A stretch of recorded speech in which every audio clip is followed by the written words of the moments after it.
Body લાઈવમાં આપનું સ્વાગત છે। છોટાઉદેપુરના સનાળા ગામે હત્યાની એક જગતની ઘટના બની છે। એના પગલે સમગ્ર વિસ્તારમાં ચકચાર મચી ગઈ છે। તું મારી માને આટલી ઉંમરે હાથ કામ કેમ કરાવે છે એમ કહી બોરમાન પિતાને પુત્રએ કોદાળીના ઘા માથામાં ઝીકી રામ રમાડી દીધા હતા અને હત્યા કરી। આ પ્રકારની ઘટનાને પગલે ચકચાર મચી ગઈ છે। તેની માતાએ આ હત્યારા પુત્ર વિરુદ્ધમાં પોલીસમાં ફરિયાદ કરી છે। પોલીસે ધરપકડ કરવાના ચક્રો ગતિમાન કર્યા છે। તસવીરમાં ઇન્સેટ તસવીરમાં જે નજરે પડે છે હત્યાનો ભોગ બનનાર દિનિયાભાઈ રાઠવા નજરે પડે છે, જેઓની હત્યા થઈ છે અને આ બનાવને પગલે પોલીસે તપાસના ચક્રો ગતિમાન કર્યા છે। છોટાઉદેપુર તાલુકાના સનાળા ગામે ડુંગર ફળિયામાં રહેતા દિનિયાભાઈ પત્ની ગોહાડીબેન સાથે ત્યાં રહેતા હતા। દિનિયાભાઈની હત્યા થઈ ગઈ છે એટલે આપણે એ પ્રકારની વાત કહીશું। તેઓ રહેતા હતા।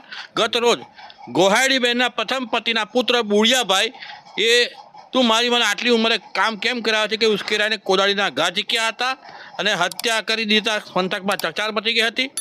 સનાળા ગામના ગોહાડીબેનના પતિ આશરે 30 વર્ષ પહેલાં મૃત્યુ પામ્યા હતા। 3 છોકરા અને 2 પુત્રીની માતા ગોહાડીબેને પોતાના પહેલા પતિના મૃત્યુ પછી ગામના જ દિનિયાભાઈ રાઠવાની બીજી પત્ની તરીકે તેઓ રહેતા હતા અને તેનો પુત્ર અગાઉના પતિનો પુત્ર બુડિયાભાઈ અવારનવાર તેમના ઘરે આવતો હતો। ગત રોજ દિનિયાભાઈ અને ગોહાડીબેન એમના ઘરે બુડિયાભાઈ બપોરના સમયે આવ્યો હતો અને જમવાનું માગતા પતિ પત્ની અને બુડિયાભાઈ સાથે જમ્યા હતા। બધા સાથે ભેગા બેસીને જમ્યા હતા અને બુડિયાભાઈ ત્યાં જ આરામ કરતો હતો। સાંજના 5 વાગ્યાના સુમારે દિનિયાભાઈ નવા બેઠો હતો।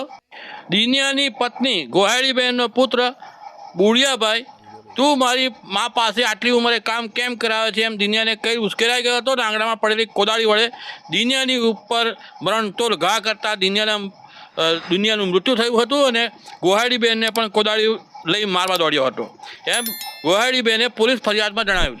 પોલીસે ઘટના સ્થળે પહોંચી મૃતકને પોસ્ટમોર્ટમ માટે છોટાઉદેપુર જનરલ હોસ્પિટલ ખાતે મોકલી આપ્યો હતો અને બુડિયાભાઈને અટકમાં લઈ વધુ કાર્યવાહી હાથ ધરી છે।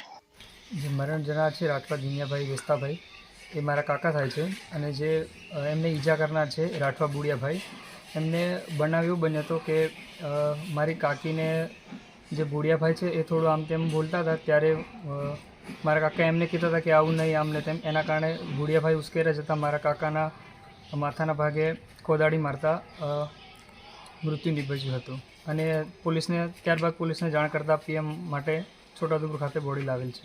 રાઠવા કરશનભાઈ ગોપીભાઈ સનાળા છોટાઉદેપુર।